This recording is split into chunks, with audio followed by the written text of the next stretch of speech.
Your learning journey starts now. Ever felt like China's economy is teetering on the edge of a cliff? Or maybe it's just a bumpy road ahead. Let's unpack this narrative. So, what's the deal with this crisis talk? It's not entirely wrong. The original analysis nails some heavy hitters.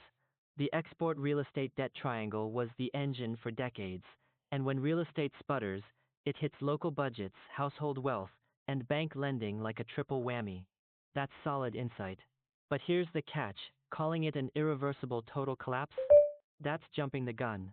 Look at the numbers, 5% GDP growth in 2025, exports up over 6%. The system's stressed, sure, but it's not snapping in half. It's more like a high friction transition, a bit like trying to run uphill in thick mud. The original story gets the chains tight, but misses how much resilience is still there. Let's zoom in on the poster child of the crisis, real estate. Why does it matter so much? Because it's not just bricks and mortar. It's the Swiss Army knife of the Chinese economy, a piggy bank for local governments, collateral for loans, and a huge chunk of household wealth. When it falters, everything connected feels the pinch. Local governments scramble for cash, families tighten their belts, banks get nervous about lending, and people delay big life decisions like buying a new home or having kids. The data backs this up. Investment is down significantly. But framing it as the sole master hub is a bit too neat.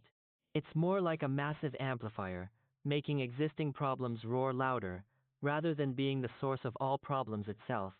Okay, so if it's not a total collapse, what is it? Resilience. China still has some serious muscle. Think about that manufacturing base, it's massive, complex, and still churning out exports even with headwinds. Plus, the government isn't sitting idle, they have policy tools to deploy.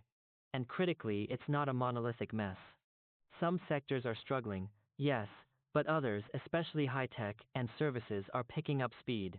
The real issue isn't that the whole machine has stopped, but that the old way of generating demand, heavy on investment, exports, and real estate, is sputtering, while the new model based on consumption and services hasn't fully kicked in yet. It's a messy, high friction transition, not a clean break. So, where does this leave us? The old playbook, boomtown growth fueled by investment, real estate, and exports, is clearly off the table. The new chapter, focusing on consumption, services, tech, and balancing the books, is being written. But it's not finished. There are hurdles: fixing balance sheets, navigating low inflation, and tackling deep-seated issues in distribution and governance. This isn't a closed loop of doom, but a dynamic process with plenty of variables left to play out.